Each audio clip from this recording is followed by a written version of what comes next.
Did y'all see the Alabama brawl?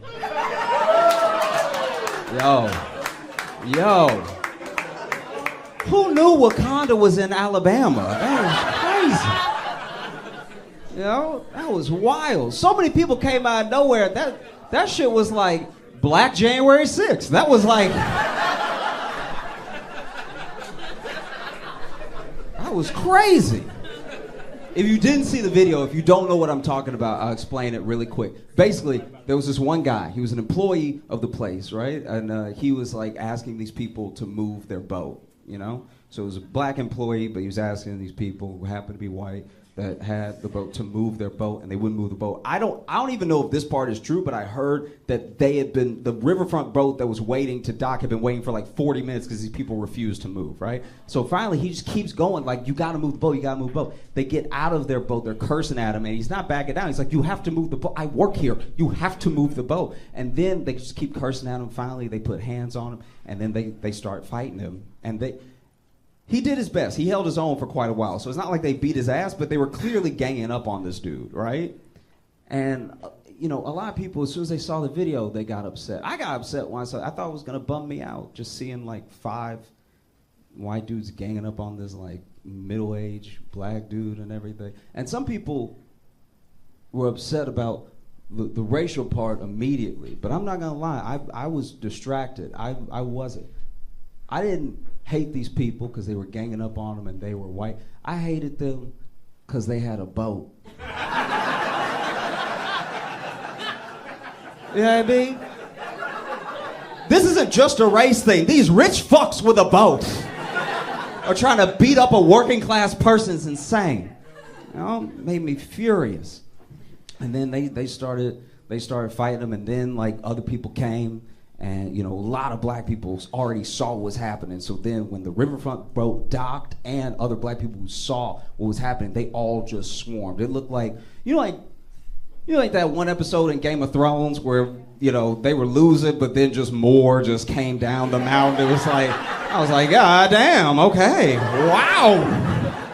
Send in the troops, apparently. I should back up. When the fight started, the initial fight where the dude was getting ganged up on, he just threw his hat. Just threw it, and that almost felt like a signal. As a black person, I didn't know that was our call to arms. I didn't know this was like, oh, okay, all right, we go now. That was wild to begin with. Then it was crazy because then so many people swarmed in, it turned into a huge brawl, and I don't know if you saw a video, but there was one person that wanted to help when they saw him getting jumped so badly that this nigga swam.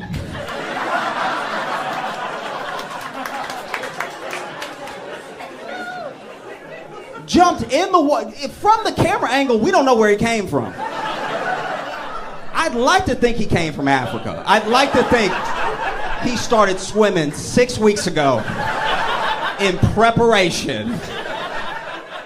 Because look, if you know, the history of black people swimming, especially in the South, you know that we're not known for it. You know what I mean? And so I'm not gonna critique his swimming because I was just happy to see another black dude swim. That's just, every one of us swimming is a W, okay? But I do have to comment, because he wasn't swimming normal. Did you see him swim? He wasn't swimming regular. This was not regular swimming, right? This man wasn't swimming to the fight. This man was punching the water till he got there. I knew he was gonna whoop ass when he got out of the water, because he would... I've never seen someone punch water till they got to their location. That was so crazy. Go back and watch the video. This man...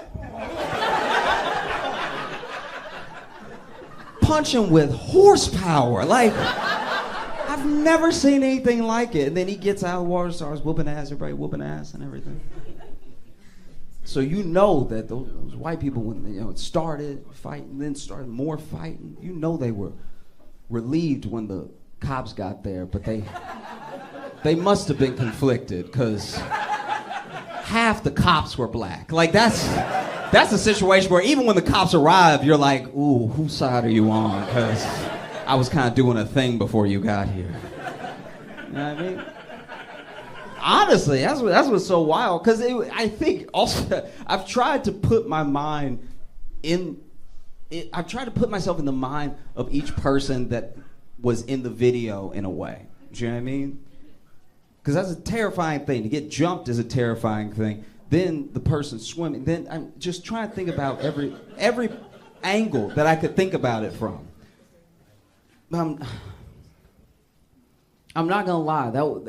That must have been a huge surprise, because you out here ganging up on this one dude with your buddies, and then before you know it, there's just like 50 black people. That's listen. I'm telling you right now. Let's say y'all just blinked, and when you opened your eyes, there were 50 black people behind me. I'm not even saying you'd be scared, but you'd be surprised.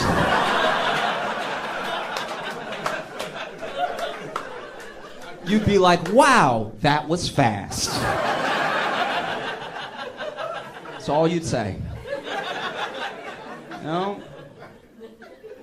Because that's the thing. That's, I think, the strangest part, one of the weirdest parts, like when you start watching the video. Let's say you start watching the video, you had no context, nobody told you what was gonna happen, you hadn't seen any of the memes yet. The craziest thing about what happens is that, especially as a black person, I think some people are curious why black people have been memeing the shit out of it and everything. It's because if you know the South and you know the history of 5 white guys ganging up on a black guy and how that usually goes, you know, especially when they have enough money for a boat.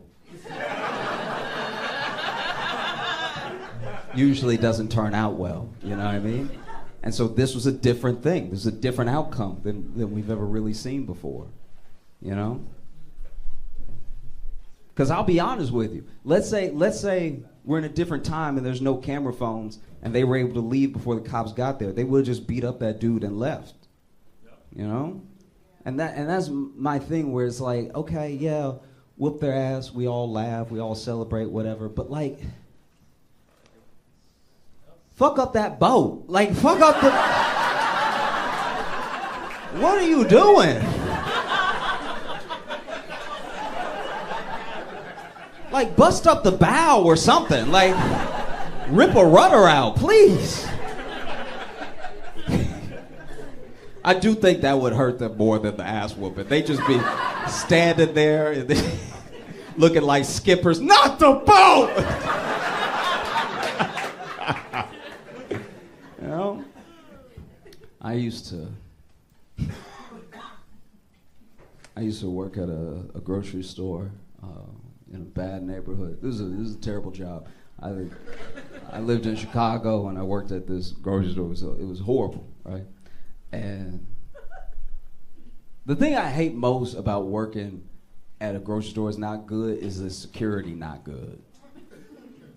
Because then security, anytime something would happen, the security would walk up to me and talk about what we're gonna do about it.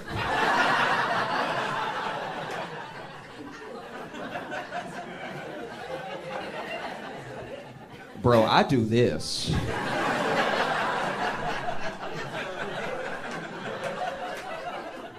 You do this. And, all right, look, just hear me out.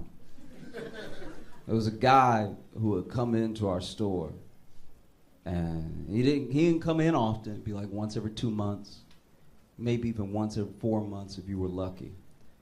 But this guy was crazy. And when he came in, he'd come in and he would fuck the lettuce.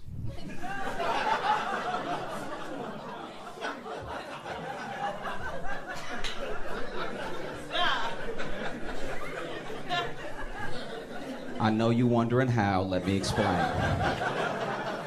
It didn't have to just be lettuce, but it was anything he could cut a hole in, he'd go to town, right? I worked there. What are y'all groaning about? I had to see this. And so this dude, man, he would come in, cut a hole, go to town. Security guard come up to me.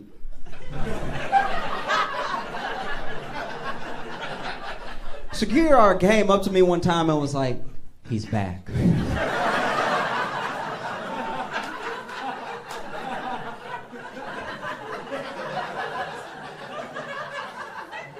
was like, that's a you problem.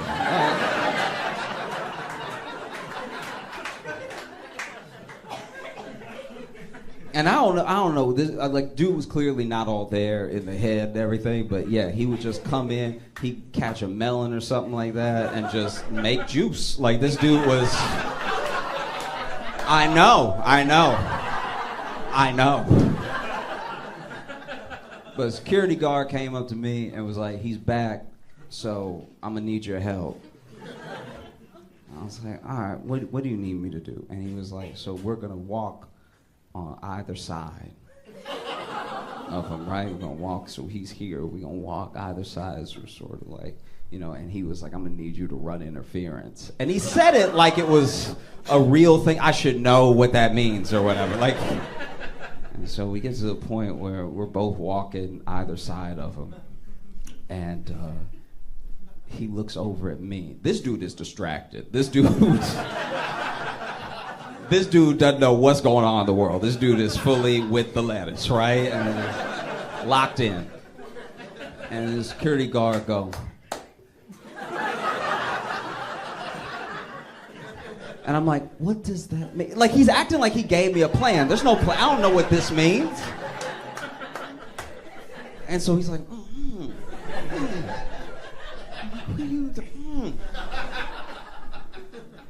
So finally, I just yell out, I'm like, "Hey, dude, fucking the lettuce." And that dude turned around and faced me, and when he faced me, I was like, "Tackle him." And then he did. He tackled him. Got that dude to the ground. And you gotta give credit where credit is due, okay? You do. To the security guard and to this dude, because this dude was so hard when he got up, the lettuce was still on him. That is crazy. I don't know if I've ever been that hard in my life. This dude got up, hands being held. Like, it's not like he can help out for a quick second.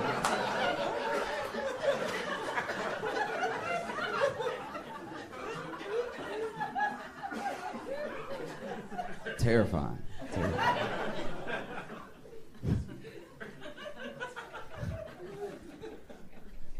I've been thinking a lot about the way that couples fight.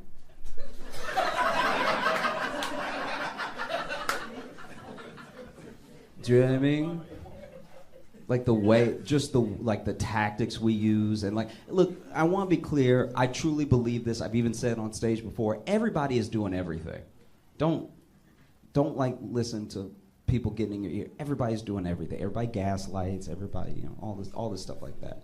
So I'm not saying that one thing can only be to one person with one identity. I'm just saying, like, I've just watched, and I feel like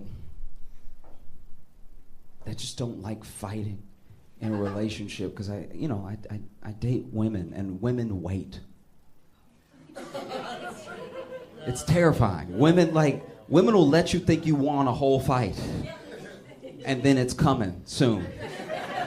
And you don't even know what it is. It's not been planned yet, but it's gonna happen. My uncle got in an argument with his wife, and I don't even know what it was about, but must have been feeling himself, because when the argument was done, he'd walk around, man of the house. He middle-aged, so he pulling that belt up a little higher. And sure enough, he called me one day.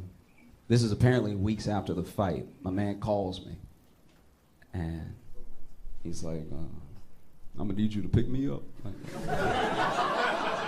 I need you to pick me up, come get me, I need some help, young blood." And I was like, "What's wrong?" And he's like, "Okay, so we had a little argument, all right? So we had a quick little argument, and I thought everything was fine. But it's the day to take me to the optometrist, because I broke my glasses, and she talking about she not gonna take me."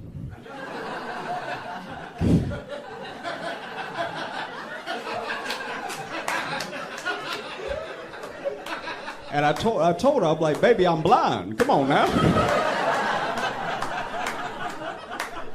And she over here talking about, "You don't deserve to see." Like,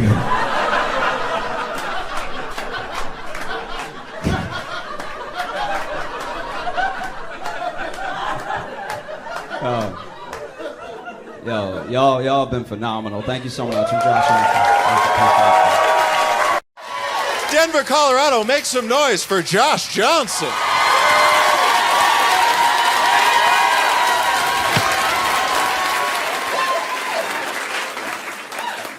It's when you travel a lot, you know, there are things that happen that are sometimes simply unfair. You know, and I mean past the regular stuff, past a delayed flight or anything. Years ago, I had a flight to Boulder, and I was coming from Chicago, and I had a window seat. And the man next to me was eating a whole rotisserie chicken.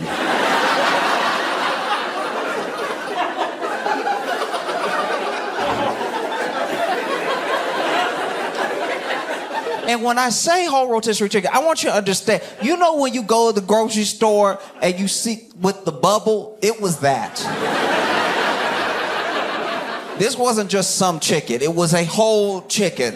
And there's nothing like when you meet somebody and they start out nice and then they betray you, right? Because we had a very cordial conversation initially, a very I'm not crazy conversation, then he switched up on me, right? They say that not all heroes wear capes. And apparently not all terrorists have bombs. Because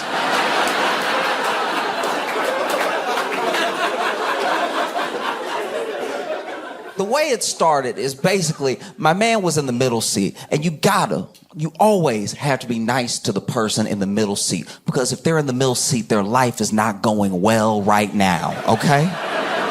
Because this is the thing with the middle seat that people disregard. Whatever happened to you while you traveling also happened to them, right? Maybe you were delayed. Maybe your flight got canceled. Maybe you had to spend the night in the airport. All that happened to them too, and they're in the middle seat. So they're still having a worse day than you can imagine, right? And so I'm always nice to the person in the middle seat. So, you know, we both sit down and everything, and then we look at each other, and I'm like, hey, how you doing? I feel like I'm a pretty cordial person, very approachable and everything. So I'm like, hey, how you doing? I'd love to strike up a conversation and stuff. And he's like, oh, I'm great. And in retrospect, he was great because he knew what he was about to do.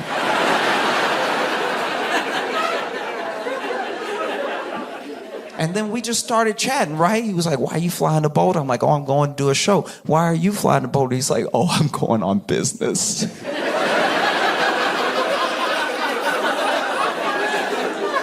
was like, he must love his business. Like, well, little did I know he was going to do the devil's business, right? And so we are barely diagonal. We're basically one wheel off the ground when he decides it's his time to shine, right? And so this man reaches under the seat. He kept it under the seat because he wanted people to think it was a carry-on, right? So he pulled this chicken from under the seat. I had no idea what it was because it was just in a bag, right? So he pulls this from under the seat, and he really pulled it because I guess it got stuck, so he really pulled it, right? And then he pulls up and he lifts it. And this man is bigger than me. And anytime somebody is bigger than me and making me nervous, I go through scenarios in my head of what could happen next, right? So then he pulls this bag up and he lifts the bag. Now the bag just, okay, the chicken was hot, right? So the chicken was hot, so there'd been some condensation around the actual shell of the rotisserie chicken. So the bag was clinging to the chicken, so I can't tell what it is. All I know is it's heavy and wet, right? So I look over at the bag, and it's got a little bit of steam coming out of it, and I'm like, that's why he was nice to everybody, because he got a bomb, right? And so then he grabs it from the bottom and starts peeling the bag off of the chicken, and I'm like, oh, okay. I wish it was a bomb. I think a bomb would have been easier for me to manage right now. This is actually going to be more upsetting than a bomb. I can already tell, right? And so this is my other thing, too. How did this man get this past TSA? Because There's an organization specifically designed to stop this sort of thing from happening. How did he get this on? Because they took my water. I can't have my water, but apparently he can have 12 ounces of chicken juice.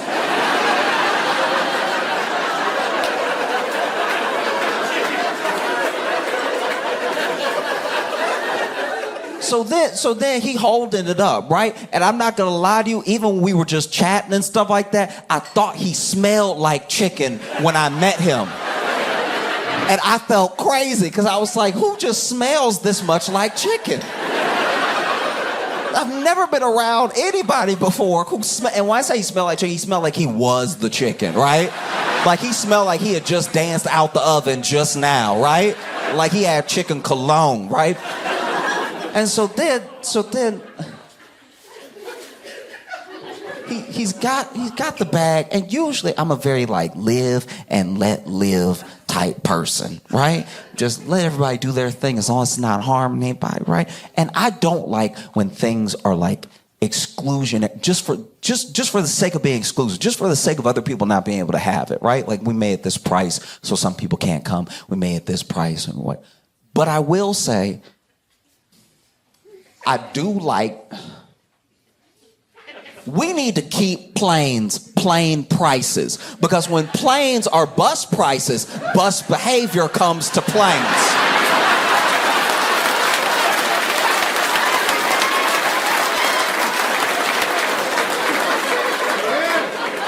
Because when he revealed a whole rotisserie chicken out of this bag, I was like, what in the Greyhound megabus is happening right now?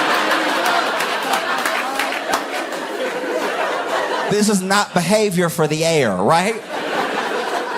And so then he lays the chicken down on the tray table, and I've never seen this before, because I guess it was a big enough chicken that the tray table actually had some give to it. And I've taken naps on the tray table and haven't bent it back like that. That's an FAA unregulated amount of chicken.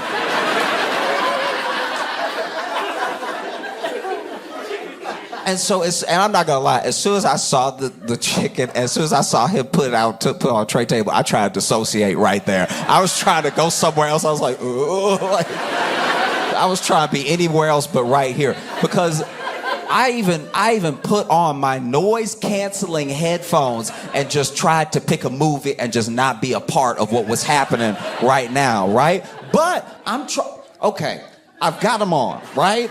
I picked the movie, and I am trying to watch Moana, okay? But all I can hear is the sound of him eating chicken.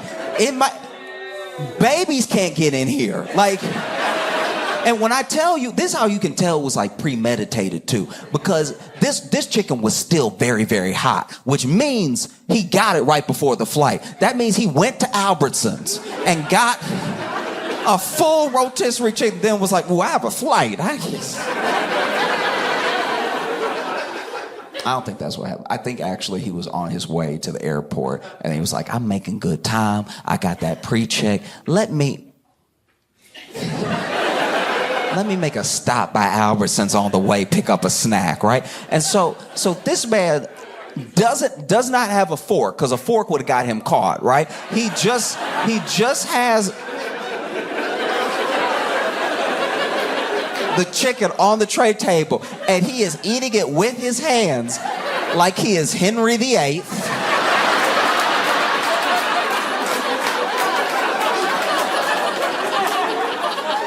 And we are at a royal banquet dinner where the queen just gave birth, right? He really ripping into the chicken while picking his movie, right? Just fingers, fingers, fingers, fingers, fingers, fingers, fingers, fingers, right?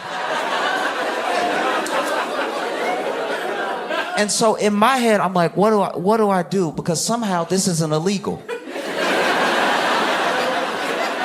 See, that's a problem with our lawmakers, right? Our lawmakers write the laws after stuff happened. They're not thinking ahead to things that should never happen and writing a law for that. And likewise, with the airlines, they don't come up with the rules ahead of time. They wait for crazy stuff to happen, then they change the rules. But they should have sent it in your ticket, in your confirmation email for your ticket. They should have been like, hey, also, please don't bring any chicken from home, all right?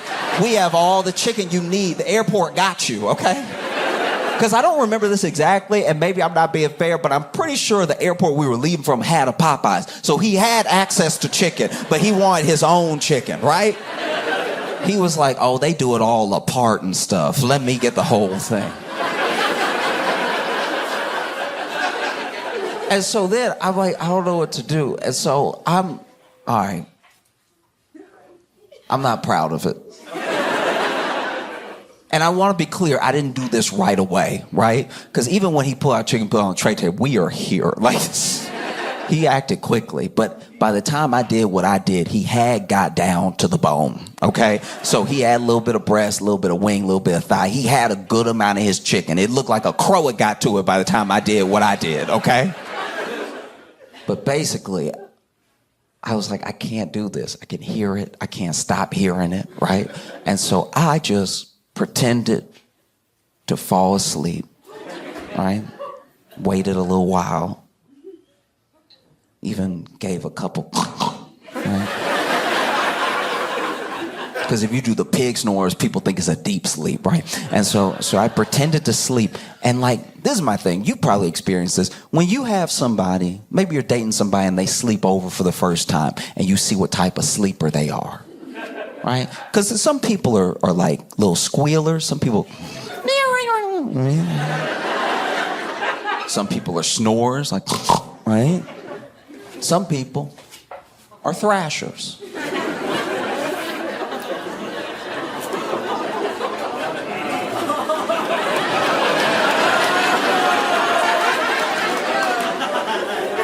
I've been thrashed many times in my life. Actually, it is weird. You ever be sitting there laid up with your partner and then they thrash you and you're like, was weird that your fist was closed. Like, it's...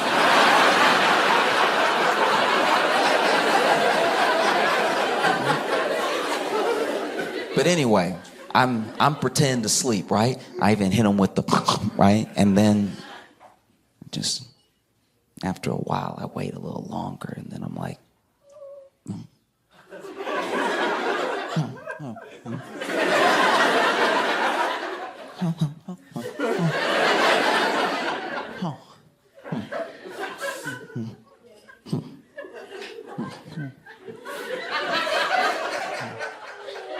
and then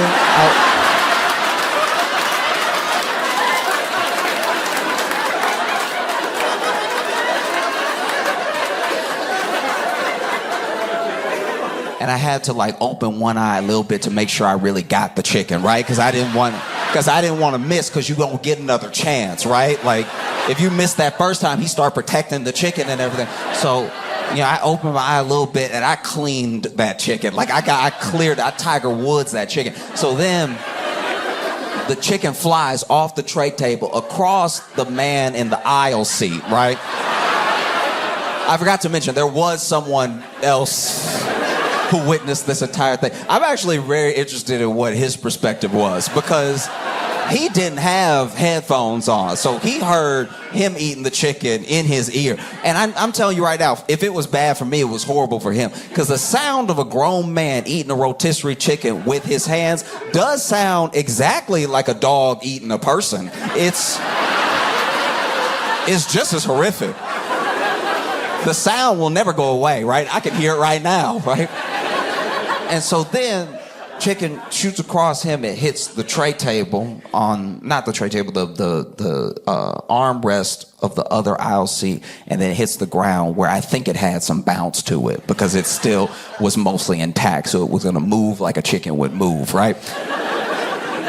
Now I got to keep my eyes closed again because I'm supposed to be asleep for this, right?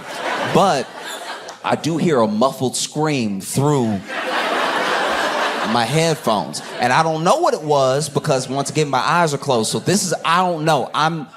This is what I think happened. We were, as a plane, we were making a little bit of a turn. We were at a little bit of an angle, right? So we weren't still ascending, but we were like dipped a little bit like this. So I think that the chicken hit in the aisle, rolled back a little bit, must have rolled into a new person's aisle, right? And And so then it rolled into their aisle and they looked down and all of a sudden they got their foot in a chicken, right? And that, because it wasn't a scream like, it was a scream like, and that's...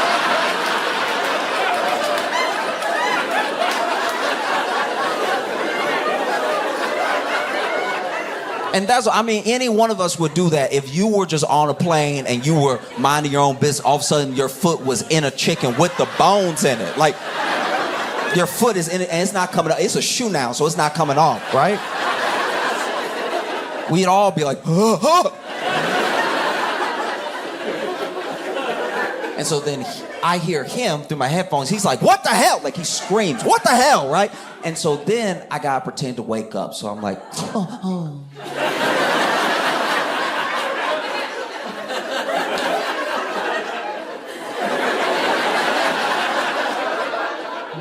Oh, what happened, right? He's like, dude, you knocked over my whole meal, right? He's like yelling. I'm like, oh no, did I? I'm sorry. Can I get you another one? He was like, no, that's the only one I had. I was like, oh, can I buy you something else?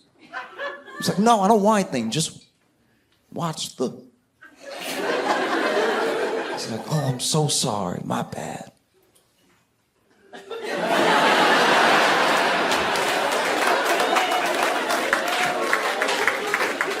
And then I did just have to sit next to that dude on the plane for the rest of the trip.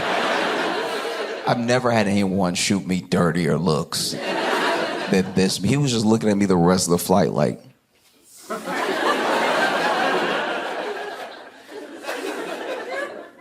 I wish I had a bomb.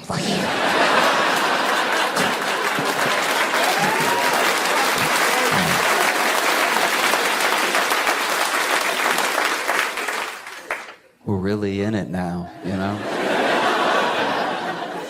We're really in it now. We have Kamala running, right?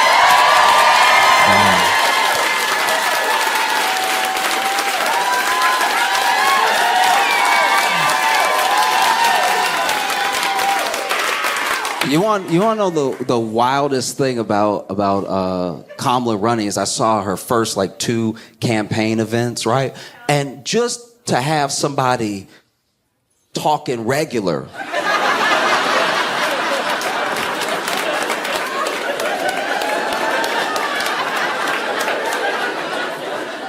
Like truly just talking regular. I was like, she might as well have been breakdancing. The way she went up there and said thank you and was remembering names and stuff, she might as well have been hitting that. Like,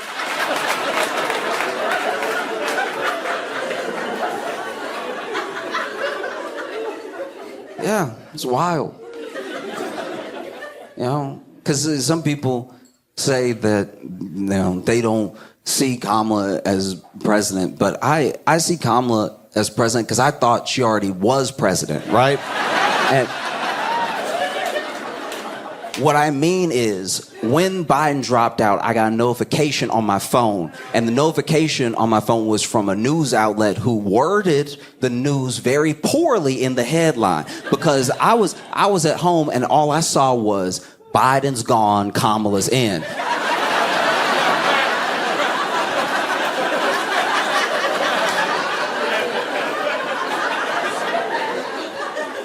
And gone is you gotta use gone very carefully when you talk about Joe Biden. You can't just be out here saying gone willy-nilly, right?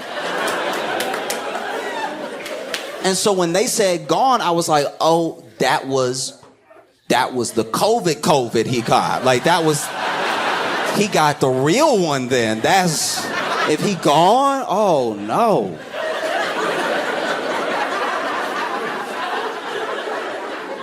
And then I realized that he had actually stepped away. He had dropped out, and I was like, "Oh, thank goodness!" Because like this is the thing that now that he's out of the race, I do think it's very important to have an honest conversation about Joe Biden, about his presidency, right? Because this is the thing that people forget about Joe Biden. Joe Biden is a granddaddy, okay? So For a president, he seemed slow. He seemed a bit weak and frail. For a granddaddy, he was killing it. All right? Like, really take a step back for a second and think about the granddad. Think about your granddaddy, right? What's on the agenda in a day for your granddaddy? Really be fair. Really be honest with yourself. What do you expect your granddaddy to do in a day? First thing on the docket is to wake up, hopefully.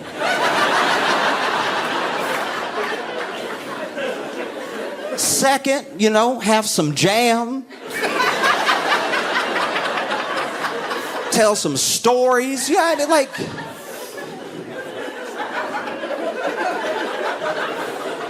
Watch some westerns, and then there's some naps to get got, right?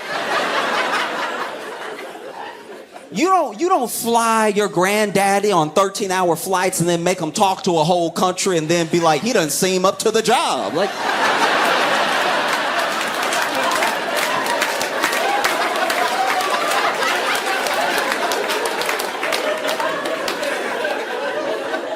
Because Biden was busy just being a granddaddy. Everyone loves to forget that. We went to Biden as a granddaddy, and we were like, hey, we need you to run. And then he was like, are you sure?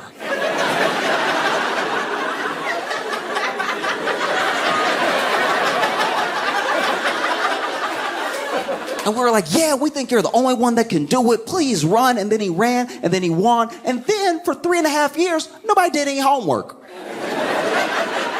Nobody did any building up of any other candidates. Nobody did any real research into who was next up. So then, election time comes along. They're like, hey, we need you again. And he was like...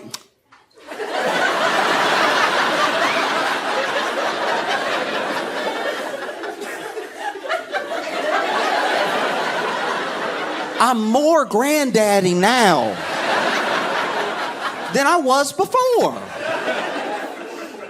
They were like, please, Joe, come on, Because that's one thing that I don't know. I look at it and I think that both we and history should remember Biden for doing an incredibly patriotic and courageous thing. That stepping aside is a big deal, right?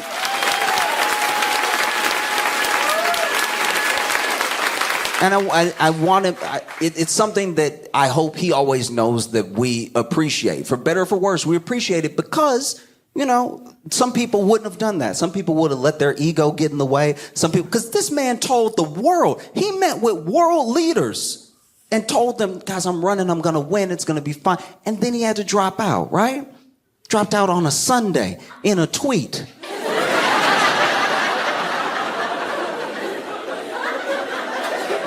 On a Sunday with a tweet with COVID.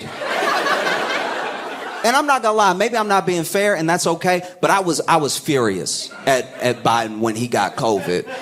How dare you get COVID the same week Trump got shot at? Trump got shot at, blood and stuff, and then Biden over here,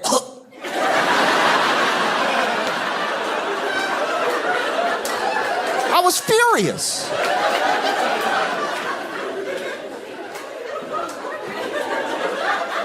But I really want us, and I think that it's something that I wish more leaders did because in a weird way it did feel for a second like they actually listened.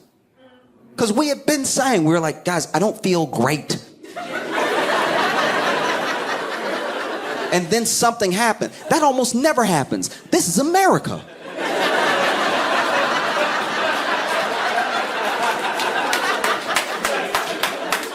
And I think there's like this weird asterisk on his political career and on his legacy now, because then people are like, where does he go from here? He's still president for like 6 months, and we're already like, where does he go from here? Oh, that's so sad. I don't think it's sad at all. I think that Biden has a chance to stamp his legacy now. This dude is He's done. He said he's done. He's not coming back. He's not running for anything else. He's towards his twilight years and everything. Like this is it. So he has the chance to do what every politician ever promises that they're going to do. You got to remember, when people run for the first time, they're talking all that good stuff, right? When people run for the first time, I'm going to do this. I don't care. I'm not taking anybody's money. I'm going to do this. I'm going to do this. And then they get in and then they get got, right?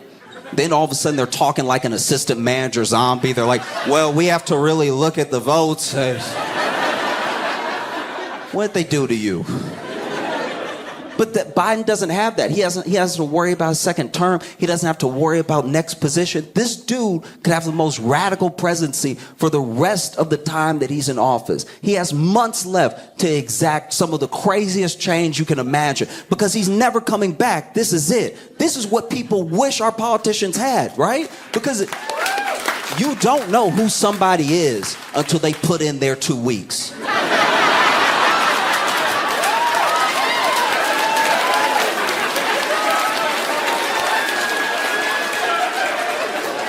When somebody put those 2 weeks in and they're still professional and you're like, oh, okay, they really a good worker, right? Most people put those 2 weeks in and they're like, 2 weeks, these nuts.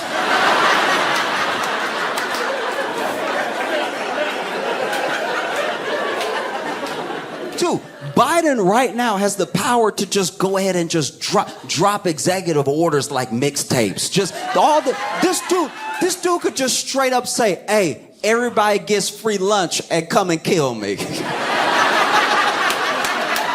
Right? Free school lunch for kids. Everybody get maternity leave. How about that? You can fight me in court. I won't be there. You can fight me in court. Right? And then you look at, you look at Kamala and what her campaign's going to be like and what the opposition against her is going to be like. And it's already started in some sense, but you can tell that people don't really know how to attack her. Not exactly, right? Like they're going to try the regular stuff, like the racist stuff and all this.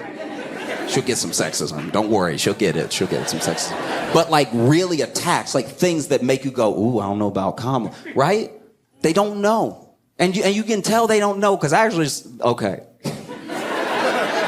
I saw this, the one attack I saw against Kamala. This is wild. Okay, let me see. All right. No, I'm just looking around because I feel like, look, I think maybe only the black people will get it first, but I'm gonna bring everybody along, right? Because then basically there was an attack on Kamala where they were like, Kamala Harris's great granddaddy was an Irish slave owner that went to London to oppose abolition. And then every black person I know was like, yeah.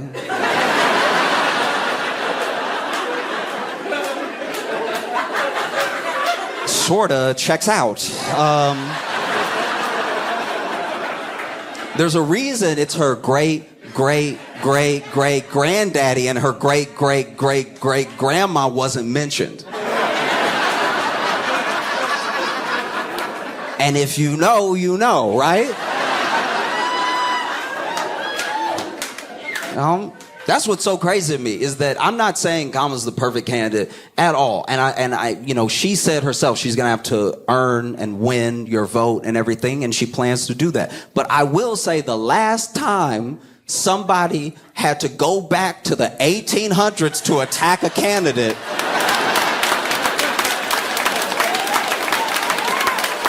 was maybe never. That's so crazy. Her great. Yeah. But then you should ask some more questions, like, why is that? And then, oh.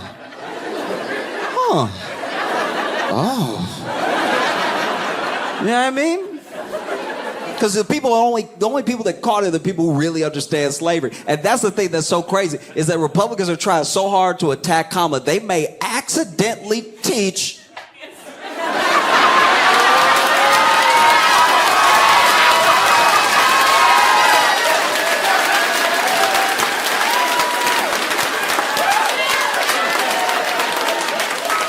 Like, I thought you burned all the critical race theory books.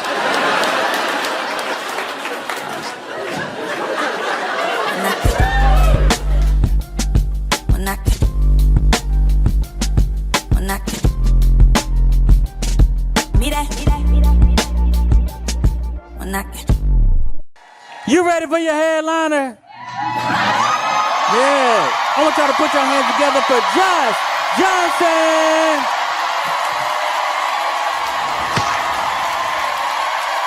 A while back, I got invited to a friend's house, and he had cooked for me and some of his other friends. And when I say cooked, I mean like he went all out. You know, it was about 6 of us all together, right? But this is like multi-course, 5 hours of preparation, been cooking all day type thing. So by the time we get there, there's a whole spread across the table. There's stuff that he's pulling out of the oven. And we were touched that our friend wanted to do this for us, right? Took his own money, used the skills that he had to make good food, to have a good experience, have a good meal with us, right? And so, you know, we sit down. And we sort of like half plated already, you know, when we sit down. And as soon as we get ready to eat, I guess he didn't pay his light bill because as soon as we get ready to eat, the lights go out, right? And when I say we were ready to eat, I'm talking about napkin in and everything, chair all brought up and stuff. And then the lights pop off, right? And then he doesn't mention it at all, right? I'm scooping my chair up and the lights go out and he don't even go, ooh, like nothing. He just, y'all, let's eat. And it is pitch black, okay? And in my head, I'm like, why? How often does this happen that you're not gonna say anything at all? Not acknowledge it one bit. And so then, like, I'm sitting in the dark and I'm looking around. I can't see anybody, but I'm looking around. You know the way you try to meet eyes when something wild happens and everything. And then after like a couple seconds, he was like, wait. I'm waiting to hear why. Maybe it's a breaker issue. Maybe it's just, you know, the block or something like that. And he's like, wait. Let's say grace. To be fair, when I say grace, I bow my head and close my eyes anyway, but it's different when the darkness is not your choice, right? There's something about saying grace in the dark that's genuinely menacing, okay? Because it's a prayer over your meal, but if it's pitch black and you hear somebody else go, Lord, please bless this food for the nourishment of our bodies, you're like, this one doesn't sound right. I don't like that. And it must happen a lot because not only does he not address it, but he is going with his fork and knife, and he's the only one out of us that's got any rhythm going with the plate, okay? Because he chose the right friends to do this in front of, because he doesn't mention it, so we don't want to mention it because we don't want to feel rude, you know? We out here treating broke like a country, like I wouldn't want to offend his culture, you know what I'm saying? Like, if eating in the dark is part of his customs, let's go ahead and acquiesce. And so we're all in the dark, and I could have sworn I knew how to use a fork and knife. I was positive, because I've been doing it my entire life.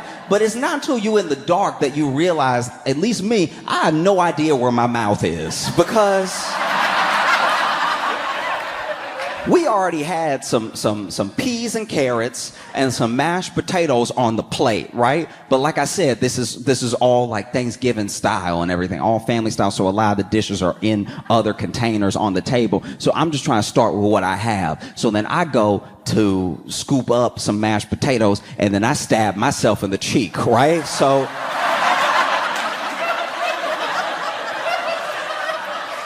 and he had done a good job with the mashed potatoes because they were nice and buttery, which meant I couldn't tell if I was bleeding or not, because it was just, because I had hit it hard. I got two prongs in the mouth and 2 prongs on the cheek, but I'm like, that got me good. I need to slow down, right? Because you're not really thinking about how fast your hand is moving when you try to eat. So then I'm like, let me go ahead and attack the peas. But the peas, I can't find my spoon, right? So the peas are gonna have to go with this fork, and they are slipping. I'm imagining they're going right off the plate. And so I'm trying to stab for some peas, but everybody can hear me just clinking, just hitting plate, right? And finally, I feel a little thunk. That's a carrot. So then I lift up slowly. I bite a carrot. It's hard because he didn't actually cook everything well, just the mashed potatoes. So now I'm eating bad food in the dark, right? Because every time I do get a bite of something, the food is still hot because he did a good job of plating, right? So there was a little bit of chicken, little chicken thigh that was already on the plate and stuff. So I cut that up a little bit, put the chicken in my mouth. But now I didn't realize how hot it would be because I couldn't see steam, right? So now I have burned my tongue in the moment, and I'm doing that.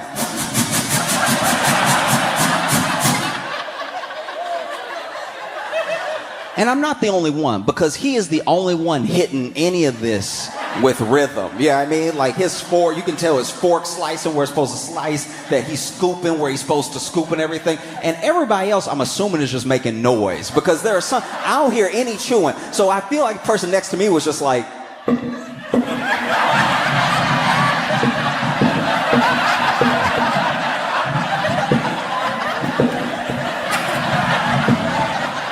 because the meat was tough, right? And so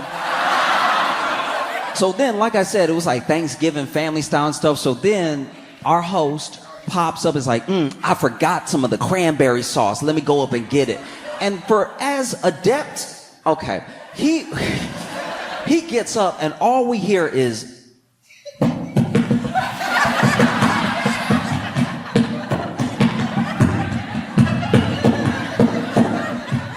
ow.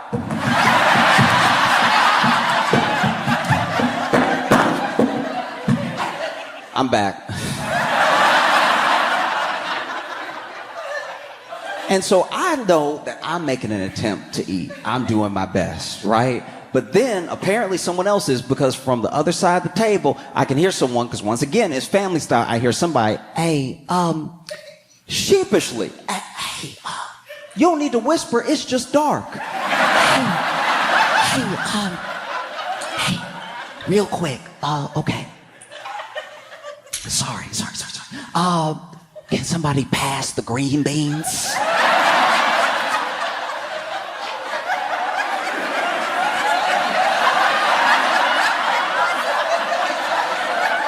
And so then the person who thought they had the green beans starts feeling for the container, right? So now we hear them plopping along the table and everything. And then they finally grab it, and then they from over here, who wanted it again? And instead just saying their name, they're like, over here. So then we had to get the green beans across the table, Marco Polo style. And I could feel people passing it past me, but I didn't want to be involved, right?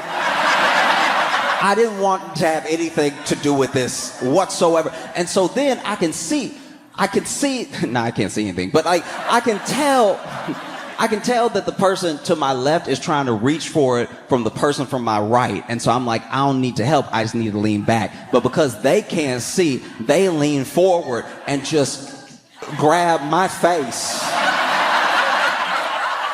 And then they're like, is this it? I'm like, no, it's not. And so I push their hand forward. They actually grab, I'm assuming, the casserole platter. And then I think they dropped it a little bit, because then I feel a hot splash, right?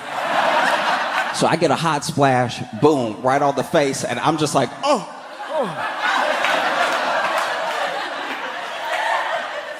They get the green beans over to that side of the table. Turns out it was yams, okay? So...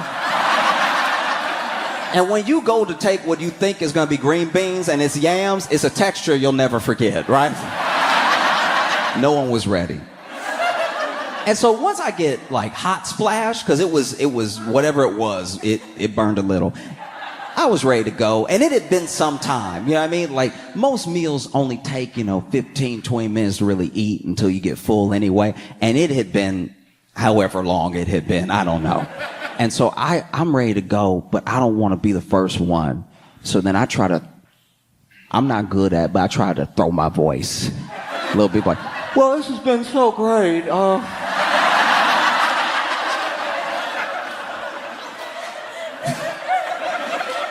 And obviously everybody felt the same way, because then as soon as I scoop my chair to get back, everybody else get ready to get up, right? And so we all start getting up and we thank him for cooking and everything, and then we feel our way for the door. And as soon as we open the door, a bunch of hallway light spills in. I'm like, why didn't we just...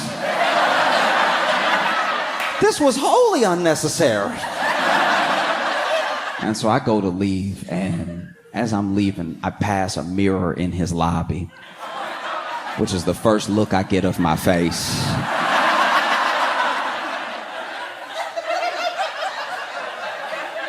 I haven't looked like this after I've eaten since I was a baby, all right? Because I got mashed potatoes here. I knew about those, right? But then I got a little bit of like chicken right here, just a couple of strands of chicken. And then this was gravy. So I got splashed with hot gravy coming down my face. That's why I vet people now. Like now when people offer to have me over and cook, I ask some of their friends, I'm like, hey, have you been over there before? Are they a good cook? Do the lights stay on? Things that you just need to know before you go. You know it's a really, really beautiful thing. Black women are having an incredible summer. This is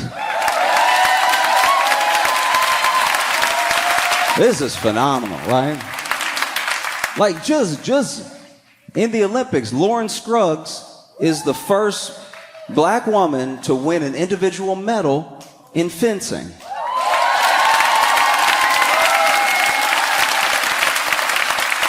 And not only do I just love seeing black people succeed, I love seeing black people succeed at stuff I didn't know we did.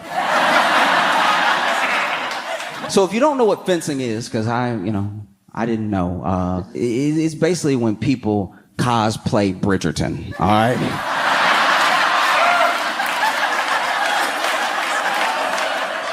Okay, so it's a mix of stuff. So like, when people go on a padded sail, right? They do that, but they wear the sail, okay? So they go ahead and wrap themselves in like a padded sail and stuff, and then they get that stance, right? They get that long stance, and then they got their little sword is thin, and then they sort of try to musketeers each other until one of them get the most points, right? I still haven't figured out why they always do it. To me, it would just make more sense to have it and be like, ah! Like that seems like you really get some points just really coming at somebody, right? And I thought, as I thought about it more and as I learned more about the sport, which I still don't know very much, I thought to myself, man, I probably could have been pretty good at fencing if I had applied myself, because I grew up in the South with black grandma.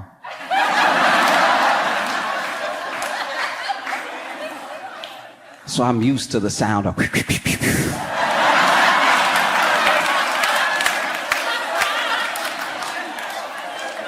my grandma and I had this thing, right? Like if I was really acting up, if I was bad enough, right?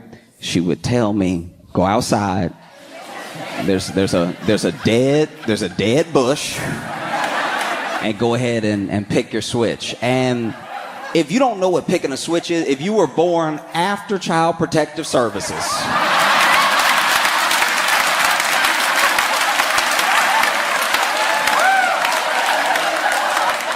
picking your switch was a form, after you've been acting up and go out there and pick your switch, it was a form of psychological torture, because you would get out there and then you trying to pick the switch most likely to break. Because you're like, all right, let me see. I'll let her get 3 good licks in, but then it'll snap and she'll be like, let bygones be bygones, right? And so you go out there, and I would go out there, I'd be testing them. I'd be like, that one got too much bend to it. Let me guess. And so then you bring your switch back to your grandma, and then she go to pop you a couple times, and just out of reflex, you start, whoo, whoo. It's hot, right?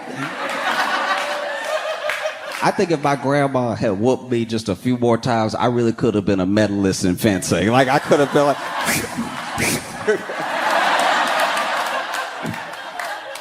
And then, Lauren is amazing, but you also have Simone Biles.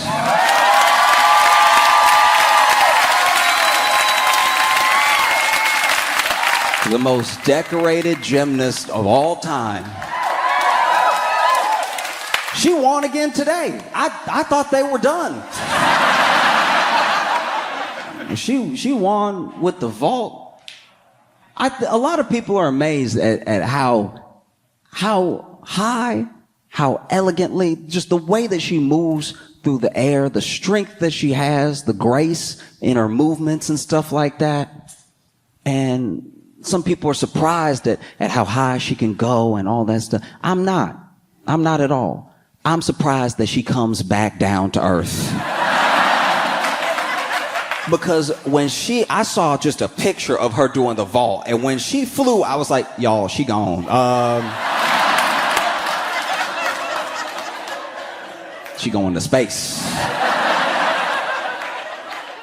Incredible. Like, Simone will get me so hyped up. I remember the first time I saw her. First time I ever saw her perform at all in one of her events. And I got so hyped, I tried to do a cartwheel. That's what I can't stand with people that are good at stuff. They make it look easy, and then you do it, and then you almost snap your whole spine. Because she did some routine where she was like, boom, boom, boom, and she was just everywhere and nowhere at the same time. She was flying, she was coming down, and then she got done, and I was like, ooh, that's so cool. And then my back hit the wall. I just started sliding down. Even outside of Olympics, you got Kamala Harris.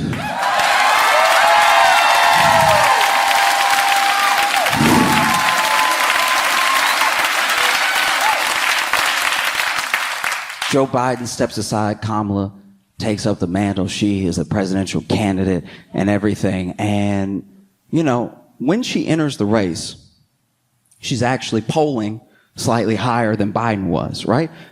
Really like giving Trump a run for his money to a certain degree. Like, she's polling a little bit higher. And then in the time since, she's been polling, ticking up and everything. And there's just been so many instances of like let's say she's on camera or something. This happened a few days ago. She was walking up the stairs already. An improvement, right?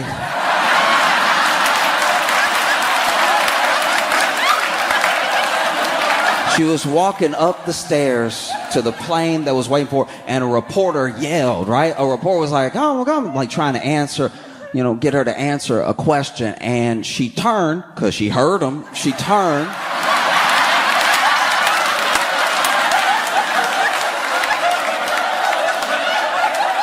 She turned because she heard him, right? And then he's like, have you picked a VP yet? And she went, no, not yet. And then she keeps walking up. Now, this may not be a big deal to some, but if you are a Democrat, it's a lot more multitasking than we've been used to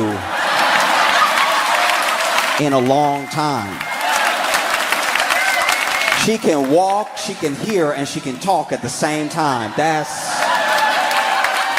wild. I'm not saying it's new, but it's been a minute.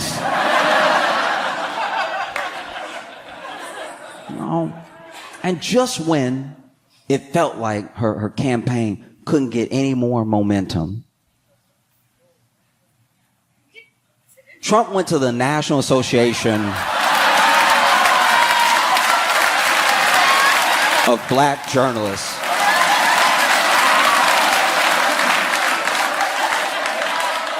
And I want to say something real quick, and I really want you to hear me when I say this, all right? For real. Please, right? Please hear me when I say this. I think that it's important, no matter who you are, because other countries are better at doing this than we are sometimes. No matter who you are, I think it's important for someone to go where most people oppose them and express their ideas. I think it's important because it's important for us to have discussions that are real. A discussion where the person who believes the thing said the thing to you and you're not hearing it secondhand from someone you already agree with. Part of why we are the way we are right now is that people don't really want to listen to someone that they are diametrically opposed to. They want to hear from someone they already like, but someone you already like tends to believe what you believe. So then we're playing telephone with each other's ideas sometimes, right? And so I do think that it was good what he did. He went to a place where he was not gonna be lauded over, was not gonna be like babied with what he's trying to say. He went to a place where he was opposed. I think it's good what he did. He just shouldn't have done this. Do you see what I mean? You know what I mean? Because he went to the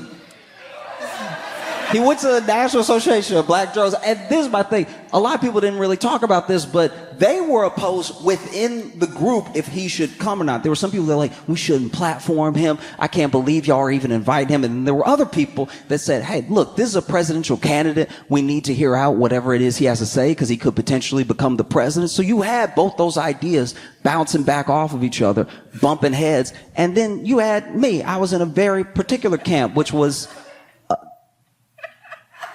let him cook.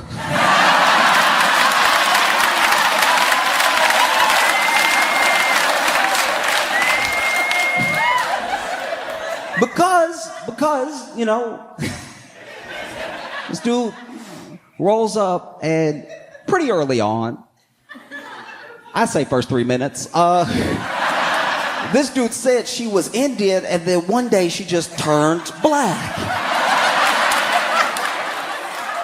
He said, turned black. And I was like,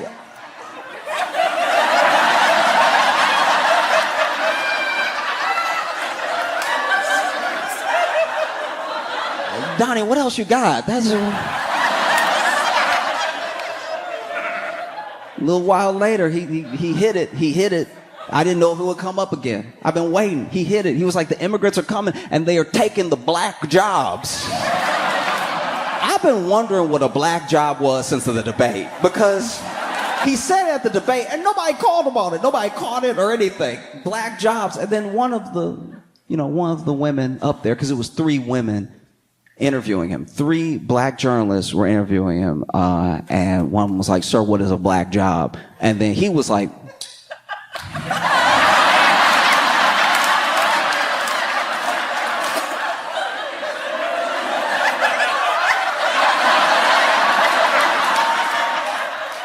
a job anybody could have.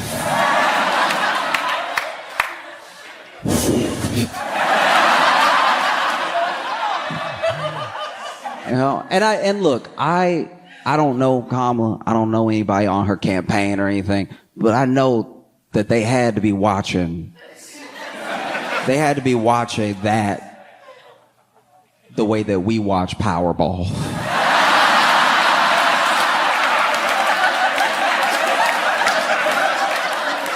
Just sitting there like, say turn black again. Say turn black, say turn black. One more time, please, please, please. Turn black, turn black. I'll be happy with a Negro. Can we get a Negro? Turn black or Negro, please.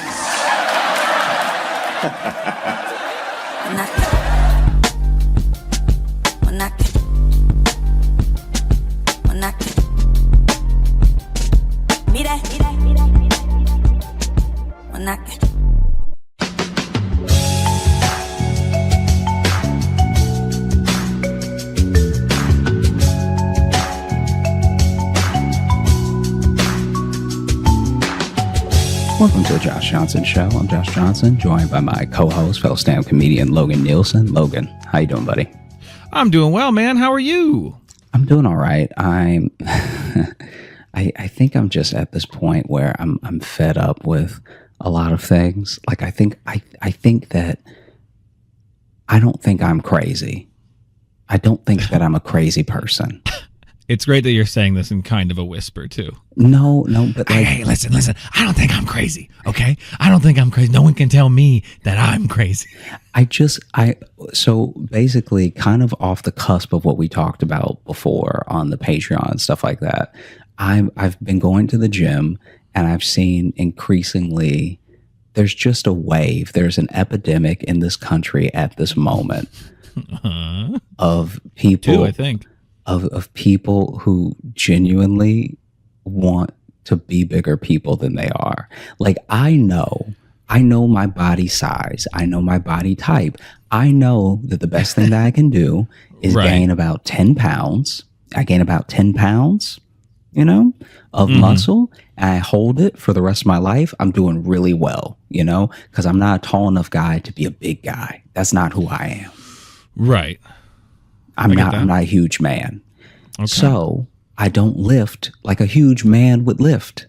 I don't try to pick up 300, pounds and put it on my chest or lift it with my legs or move it at all. If I see 300 pounds, I leave it alone. I've been very good at leaving 300 pounds alone my entire life. My entire life, I've seen 300 pounds worth of stuff and I haven't touched it. This whole rant has the energy of someone called you small yesterday. No. Someone just like, oh, you're little. And you've been like, listen, I don't need to lift those big weights, okay? Doesn't matter, okay? I don't need to. I know I'm not big. I don't need it. I'm comfortable with me. I don't need to lift it. You get out of here. Everything that you said is true except for somebody calling me small. I'm very comfortable in my body. I know who I am. I like who I am, and I don't need to lift ridiculous amounts of weight just to prove something. Like, honestly, when you lift like that, all you're doing is practicing pushing people away in your life. That's all you're getting stronger for. Jesus.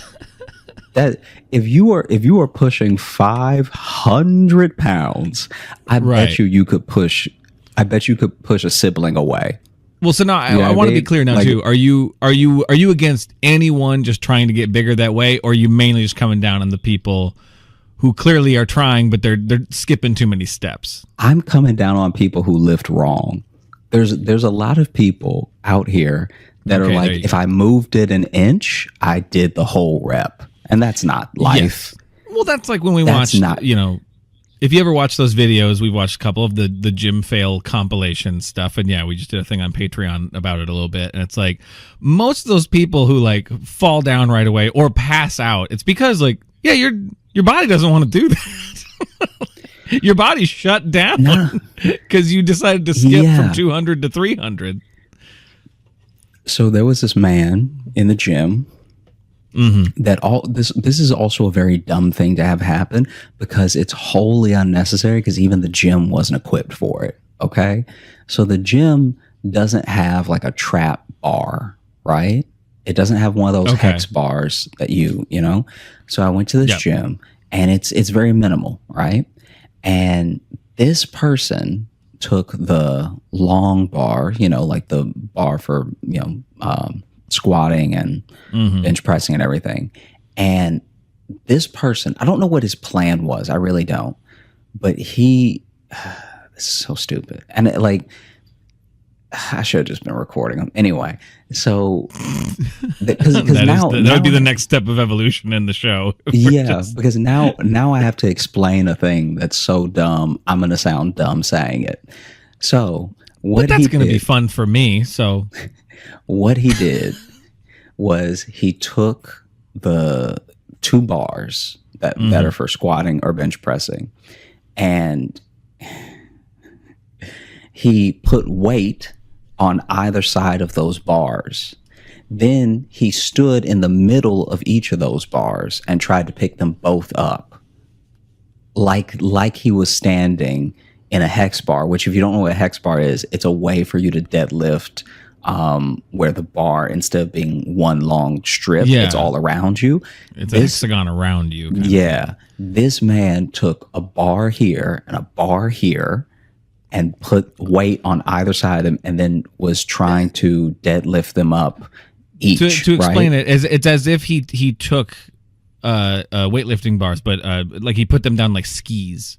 He put them down like skis, and then on he tried either to side pick it of up. him to reach down to pull them up. And I'm assuming were these like regular length like bench bars?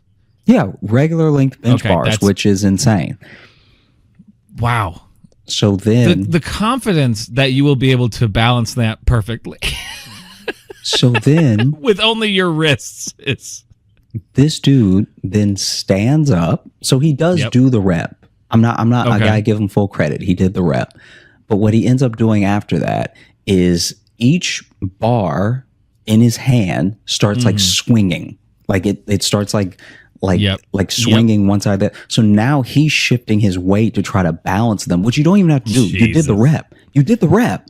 Let it go. You could drop it. It would make a loud noise. So he did the rep and then he's just holding them now. And then he did the rep. I think what he was trying to do is do the rep and then shrug it. I think he was trying to stand up and then shrug. Oh, do a little shrug. But as he's trying to shrug it, he like knocks him off balance. So now he just looks like the world's worst juggler. Like nothing's leaving his hands, but everything's moving. And people are starting to get concerned. Like, you don't want to get close enough to actually spot him, but you kind of, if he had had two friends, first of all, if he had had two friends, he wouldn't have done this. But if he had two friends, they could have run up and grabbed the bar and taken each one out of his hand and told him that he was an idiot.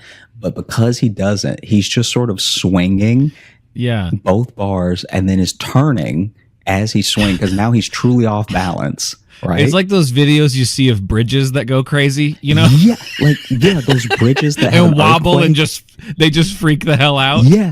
So then he's like this, and he starts banging into a couple things like some benches and stuff because the whole area is not wide enough for him to be doing this.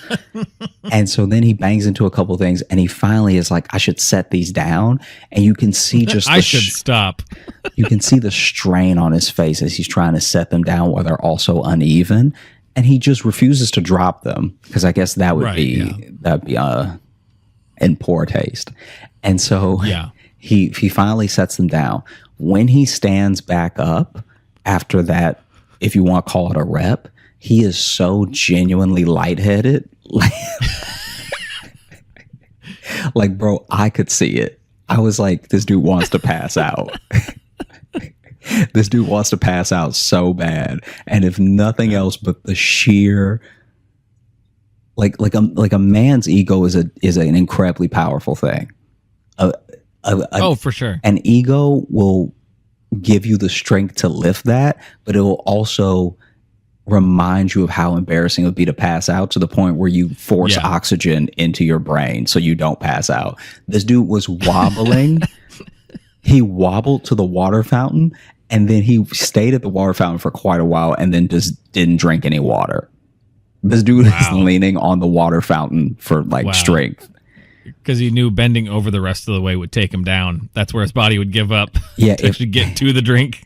Yeah, if I actually stand up from this water fountain, I'll just pass out and bang my head on this water fountain.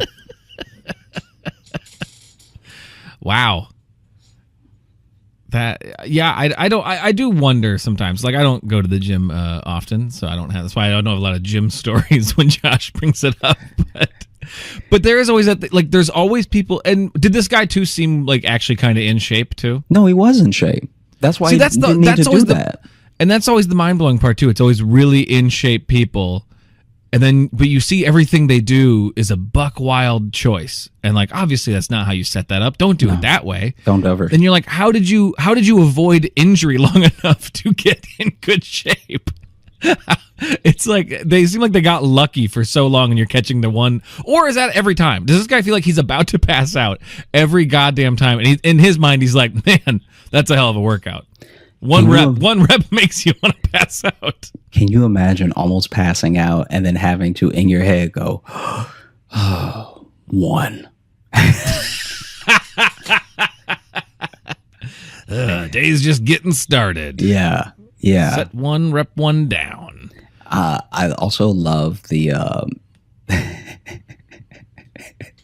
was deeply uncomfortable. So, if someone actually listens to this podcast that does CrossFit, I'm sure they'll correct us in some way or fashion. But to my knowledge, and I just call them CrossFit pull-ups because they're wrong, and I've only ever seen people who do CrossFit do them.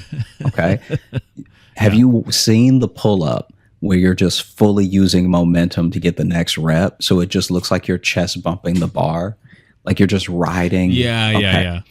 I mean, I've literally only ever seen people who I know do CrossFit do it that way. That's just, right. I don't know if that's how they teach you or if they just don't care and they count those as reps. But basically, I was watching this guy in the gym one time that was doing those. And there's a guy standing on the ground that's trying to use the pull down machine. And he is just catching like whiffs of crotch at every like rub with the bar. He's just like, and it's like he's like truly catching crotch in the ear. Like just, and he's like trying to just do his reps. And you can tell he's just swallowing the anger. He's just like, okay.